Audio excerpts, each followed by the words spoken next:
It all started in the 3rd grade, on a chilly autumn day when I first laid eyes on George. Even back then, he stood out. His small, pale frame and dishwater blonde hair contrasted sharply with his love for black vintage clothes, giving him an eerie appearance like a blend between a vampire and an undertaker. And if that wasn't odd enough, there was something stranger about him. George believed he could talk to crows. At recess, while the rest of the kids ran around in bursts of laughter and play, George would sit by himself, surrounded by a flock of crows, whispering as if they were old friends. His blue eyes, so pale they were almost white, never seemed to focus on anything other than the birds. Curious, I approached him. "What are you doing?" Talking to the crows," he said calmly, as if that was the most natural thing in the world. I frowned, folding my arms. "You can't talk to crows." George turned his head slightly, that faint smile of his never faltering.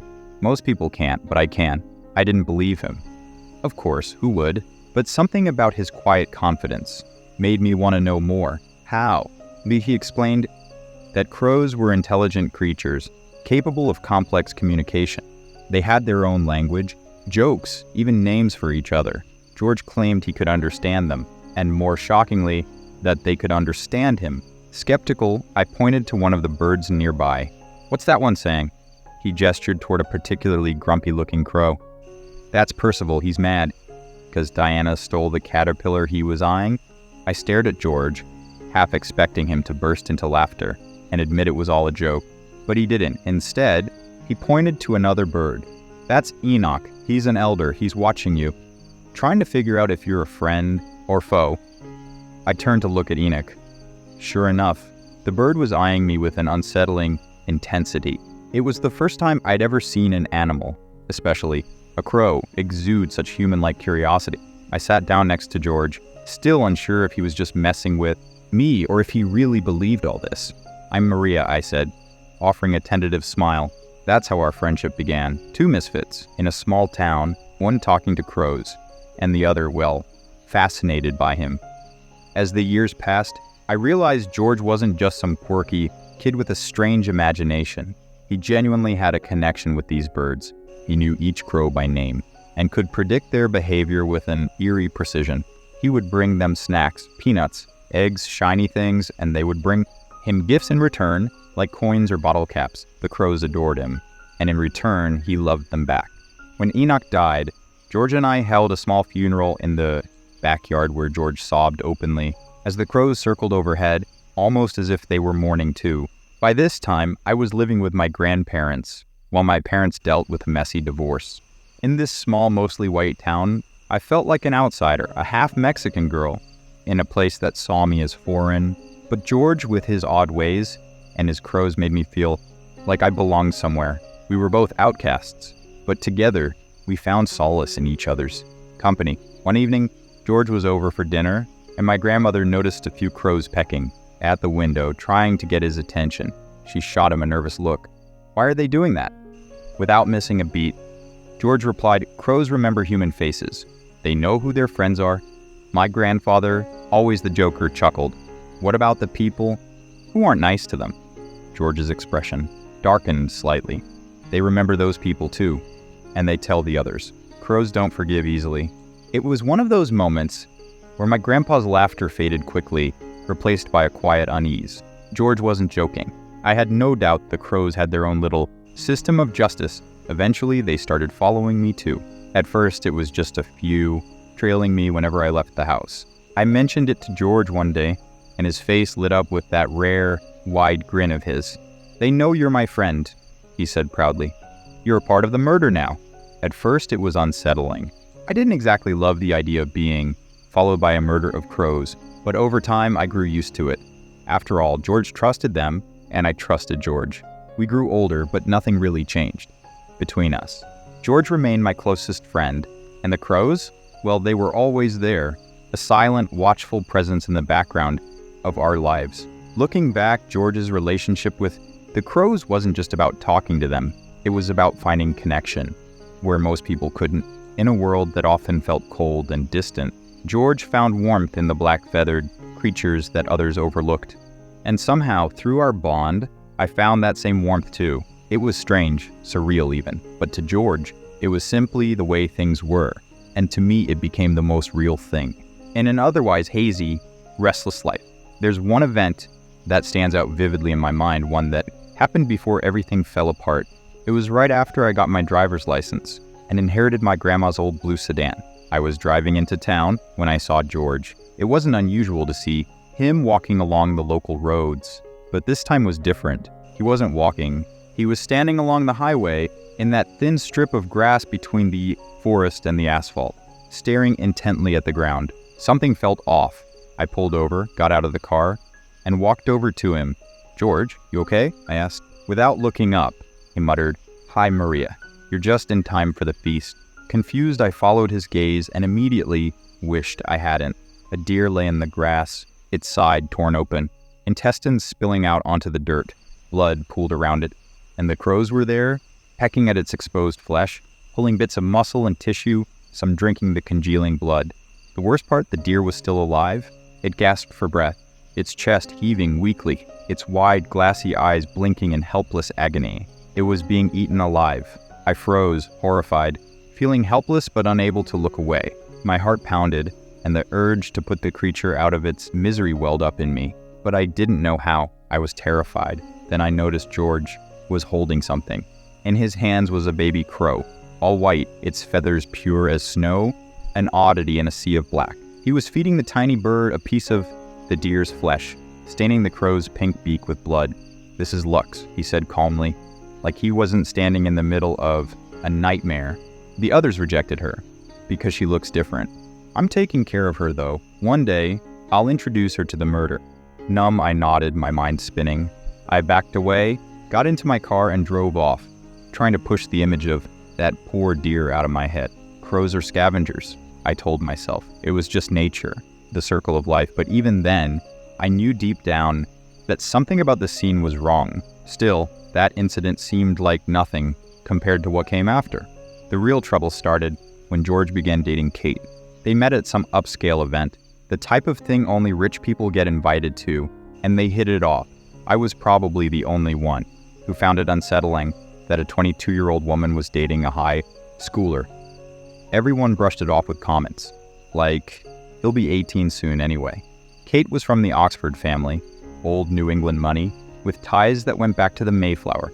The Oxfords were practically royalty in our small town, owning half the businesses and carrying an air of entitlement wherever they went. Kate wasn't mean exactly, but she was bossy and shallow, with a life of privilege that insulated her from the realities of the world. I couldn't understand what George saw in her, but he was infatuated. She was the first girl to show him any real attention, and he was head over heels. Everyone talked about how lucky he was. "Kate's a catch," they'd say. "She'll straighten him out. They'll have a fairy tale wedding." By the end of the summer, I wasn't surprised when I received their wedding invitation. The wedding itself was a spectacle, like something straight out of a bridal magazine. Kate's Pinterest-perfect vision come to life, with delicate flowers, fine china, and her gown like something from a dream. Despite the beautiful weather, she insisted on an indoor ceremony. "Those stupid birds won't leave us alone." I overheard her complaining to a bridesmaid. I wasn't sure why I went, but I did out of loyalty to George. I didn't enjoy myself. Kate made it pretty clear that she didn't want me there, but George seemed happy, and that was enough for me. After the wedding, everything changed. George stopped coming around as often. Every time I tried to see him, he had an excuse. "I'm not feeling great. Kate and I are going out of town. I'm busy with my parents." The walks we used to take became a thing of the past. By winter, the only time I saw George was during his increasingly frequent liquor store runs. I started driving by his house, worried about him.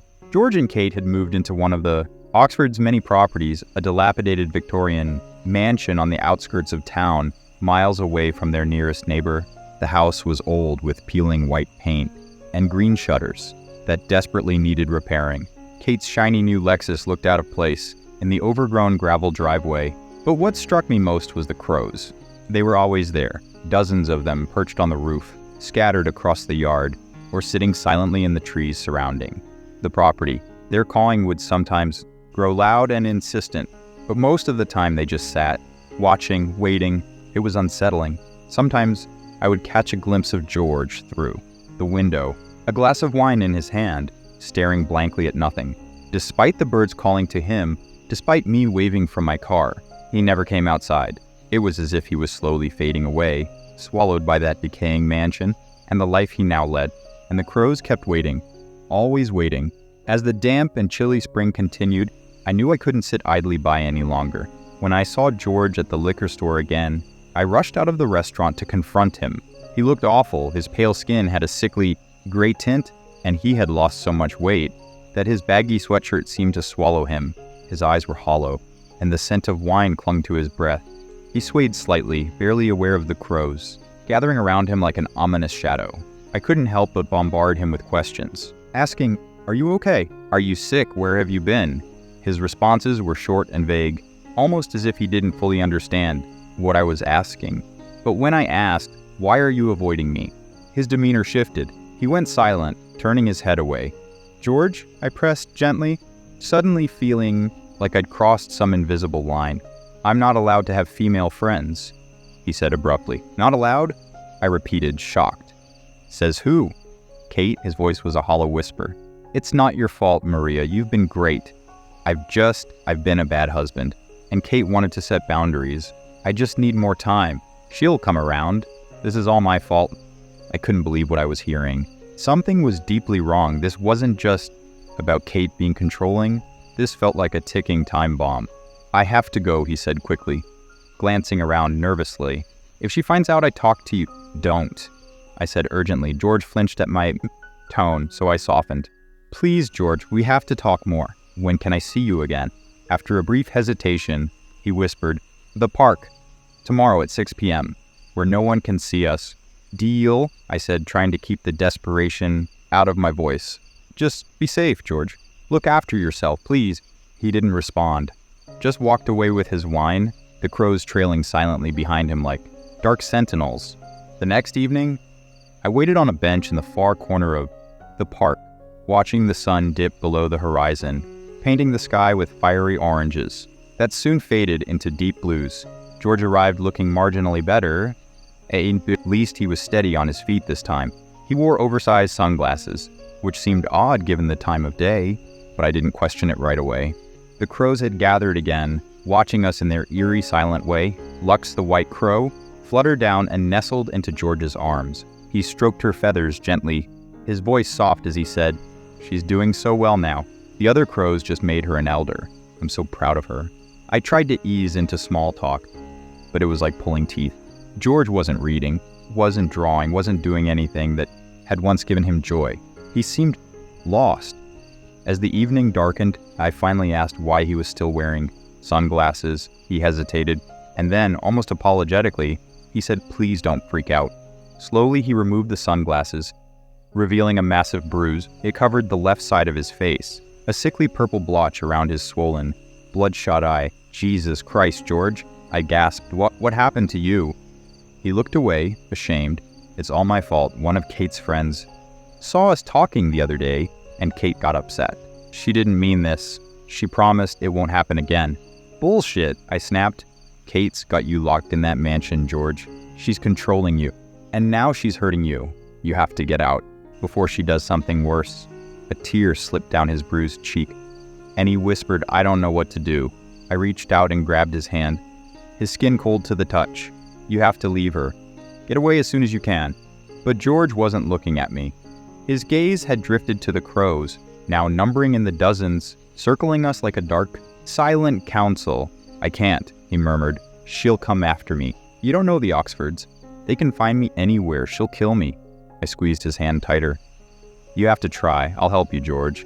We'll figure it out. But you have to make the first move." Desperately, I gestured to the crows. Ask them if they think you should leave Kate." For a long moment, George was silent, his head tilted slightly, as if listening to something I couldn't hear. The crows stared back with their cold, empty eyes unblinking and still. Lux croaked softly, her voice like a broken whisper. "They say I should leave," George finally said, his voice barely audible. We devised a plan. It was simple, but it had to be.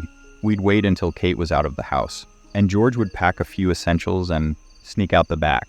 I would park a few hundred feet down the road, far enough away to avoid being spotted by The maid who reported every car that passed to Kate. Once George was in the car, we'd drive, maybe Boston, maybe farther, anywhere but here. One evening, Kate went to dinner with her parents, leaving George behind.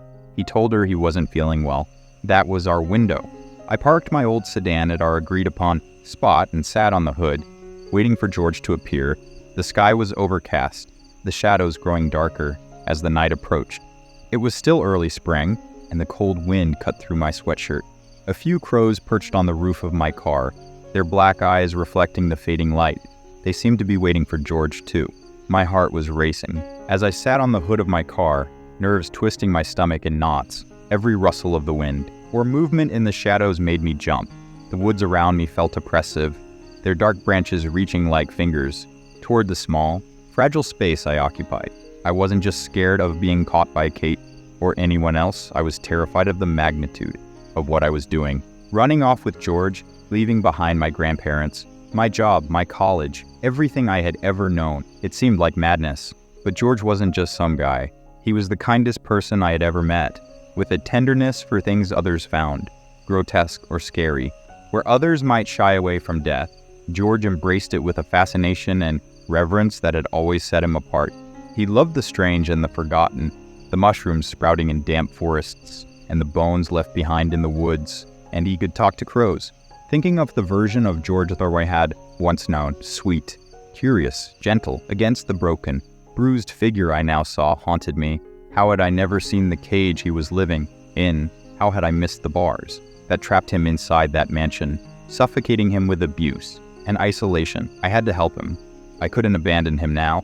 When George finally appeared, backpack slung over one shoulder, and a murder of crows following him like loyal guardians, his face was pale as death. The bruise from before was fading, but the yellow blotches only highlighted how fragile he looked.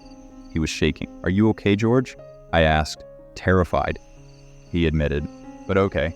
I tried to smile to comfort him, but my own fear gnawed at my insides.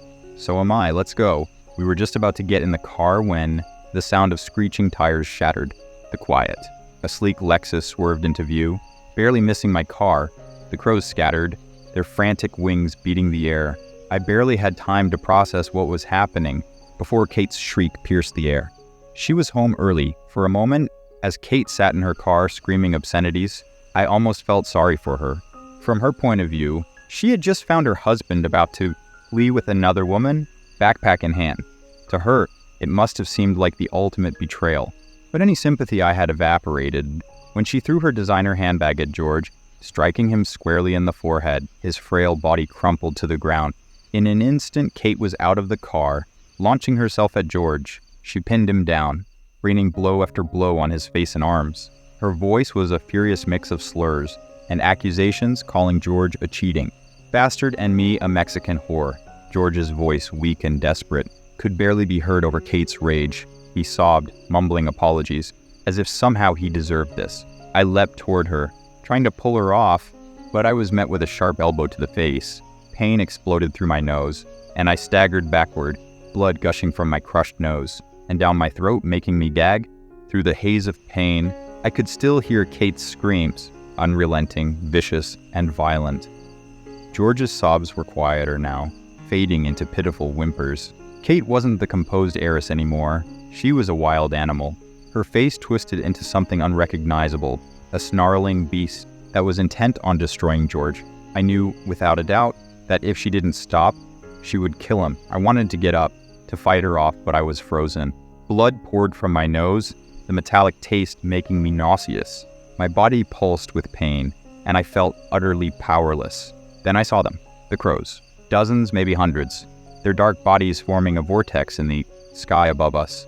Their cawing grew louder, a deafening chorus that drowned out even Kate's screams. They spiraled closer and closer, a tornado of black feathers and sharp beaks. And at the center of it all, a flash of white. Lux. Lux landed on Kate's shoulder, and before Kate could react, the white crow began pecking at her face. Kate shrieked, trying to shake Lux off. But Lux only attacked more fiercely, her beak stabbing into Kate's skin. In seconds, other crows joined in, descending upon Kate in a violent frenzy. They tore at her hair, her hands, her face. Kate's screams turned from fury to pure terror. as the crows ripped at her flesh, pulling out chunks of skin and hair. "Help me, George! Hey!"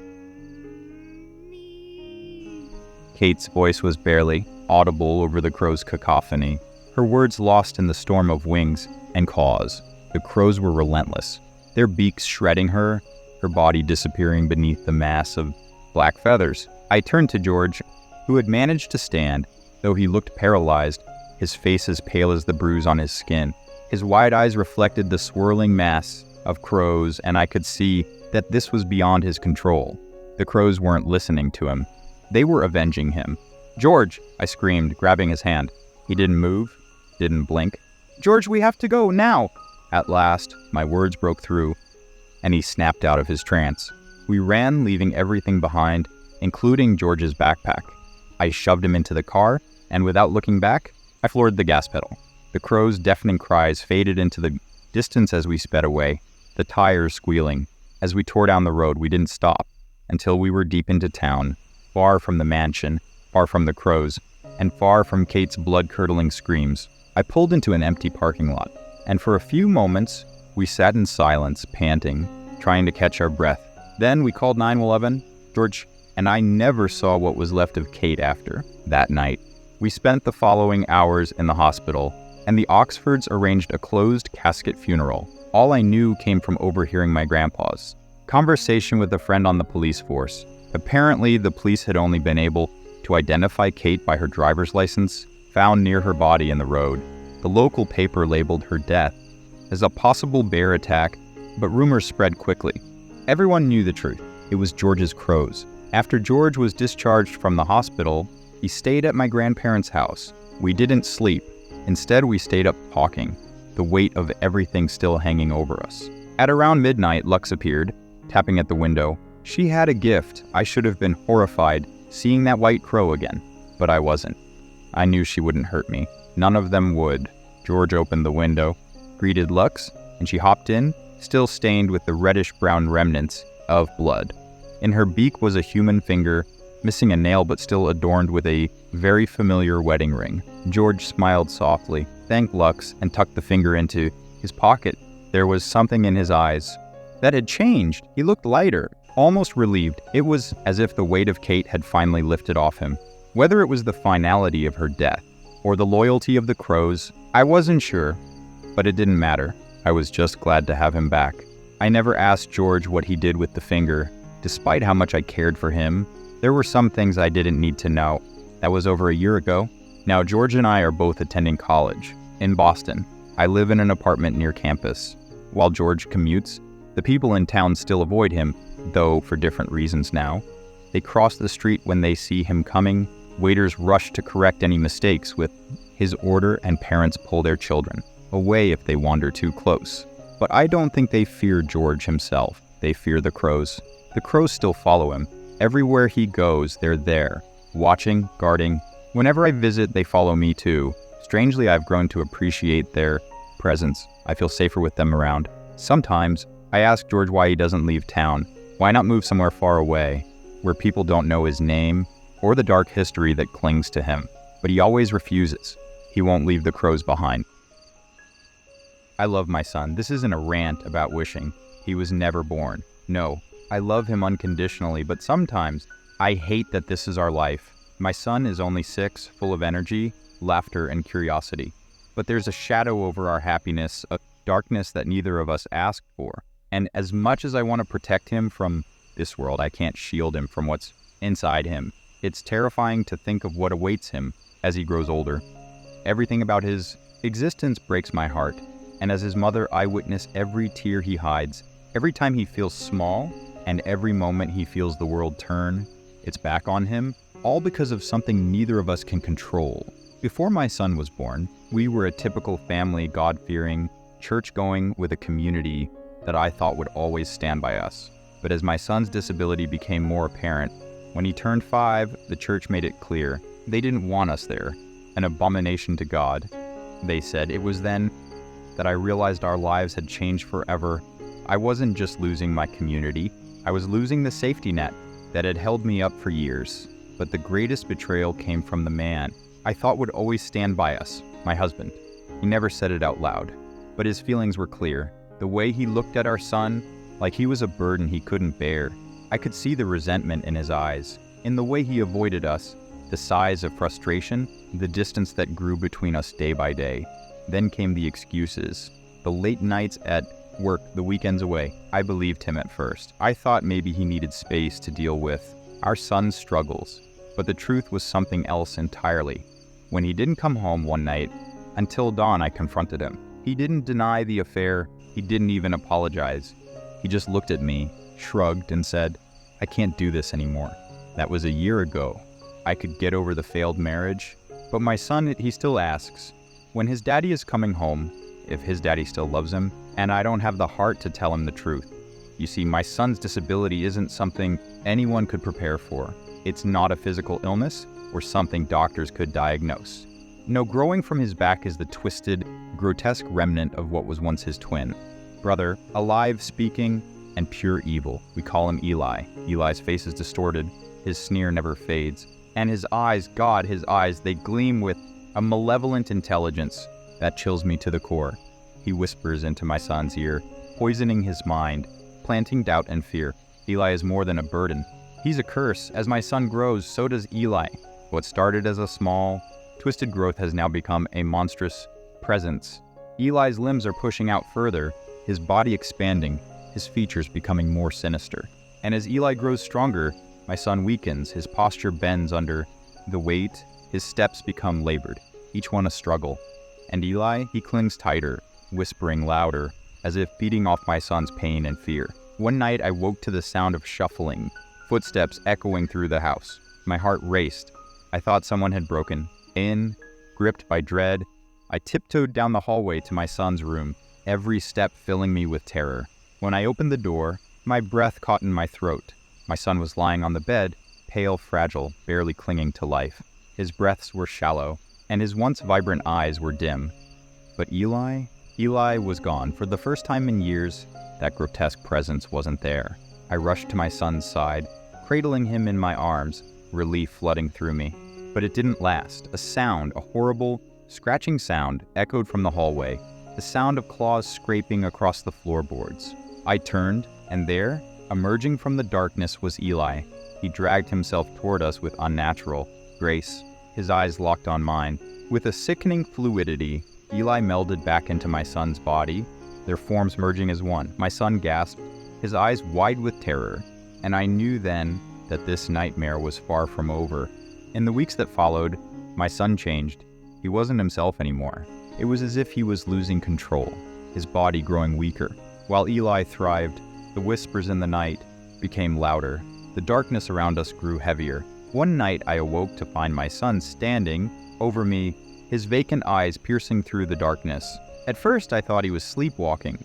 "Callum, honey, are you okay?" I whispered, my voice thick with sleep.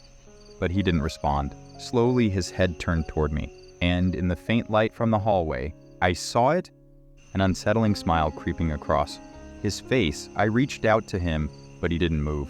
Instead, I saw a flicker of recognition in his eyes, the frightened look of my little boy, trapped beneath the surface. Then his body convulsed, and the voice that came from his lips wasn't his. It was Eli. "I'm in control now," he sneered, each word dripping with malice. My son's lips moved, but it was Eli's voice twisting every syllable, every word. And that's when I knew we weren't fighting this alone. I had to save my son. But how do you fight something that's part of him? Something that is growing stronger, feeding on his life, and slowly taking him away from me? He's getting weaker, and I'm getting stronger. My son stood just inches from me, but he wasn't himself anymore. His body convulsed violently as Eli's cruel laughter echoed through the house. I tried to hold him tight, desperate to reach the boy I once knew, but Eli's presence seemed to consume him more each second. The next morning, after a sleepless night, I tried to call my husband. My hands shook as I dialed, and all I got was his answering machine. My voice wavered as I left a frantic message, begging him to come home. As I hung up, I heard Callum's soft, innocent voice calling from his bedroom. "Mom?" My heart raced, filled with hope. Maybe my little boy was back. Maybe it was over. I rushed upstairs, a knot of dread twisting in my stomach. But when I opened the door, Callum wasn't there. Eli lay sprawled on the bed, grinning from ear to ear. His voice, so chillingly familiar, called out again, "Mom?" He mimicked in Callum's voice. The innocence in his tone sent a shiver down my spine. My legs felt weak as I stumbled backward. That voice, it was too much. The pure malice in Eli's eyes was unmistakable, and yet he wore Callum's face, twisted in that wicked grin. "What's wrong, Mom?" Eli mocked, his voice taunting me as if he enjoyed my fear. I stood frozen, staring at him, my heart pounding in my chest. But then I heard something. From beneath the bed, a soft shuffling. My breath caught in my throat. Slowly, Callum crawled out, his body moving in the same unnatural way that Eli had before, his limbs bent at impossible angles, his fingers digging into the floor as he dragged himself closer to me. I stumbled back, horror coursing through me. A cold sweat trickled down my back, and for a moment, I couldn't breathe. When my husband finally burst through the door, his face was pale, his eyes hollow, as if he hadn't slept in days. He stopped dead in his tracks, his gaze flicking between Eli on the bed and Callum on the floor. The guilt in his eyes was undeniable. He knew something I didn't. I rushed to Callum's side, my hands trembling as I tried to comfort him. "Eli, stop this!" I screamed, desperate to make it all end. But Eli just grinned, watching me struggle. "This is all my fault," my husband whispered, his voice barely audible. "It's all my fault that Callum is like this." I looked up at him, confusion and fear swirling inside me. "What do you mean?" He didn't meet my eyes. Instead, he stared at the floor, his fists clenched tight. "It's my genes," he said, his voice filled with regret. "That scar on my stomach, it wasn't from an accident. It's a reminder I had a twin brother too. He was a part of me, just like Eli is a part of Callum." My stomach turned. The weight of his words pressed down on me like a stone. "What happened to him?" I asked, though I wasn't sure I wanted to know the answer. He hesitated, his gaze flicking back to Eli, who still lay sprawled on the bed, grinning like a predator watching its prey. "He's still alive," my husband admitted. "He's been locked away. In my parents' basement." I could barely process what I was hearing. My knees buckled, and I clung to the bedpost for support. "You can't be serious." "I didn't know this would happen," he continued, his voice cracking. I thought we had escaped it, but Eli, he's just like my brother." A sinking feeling gripped me. "What do we do?" He turned to me, a grim determination in his eyes. "It's time Eli meets his uncle."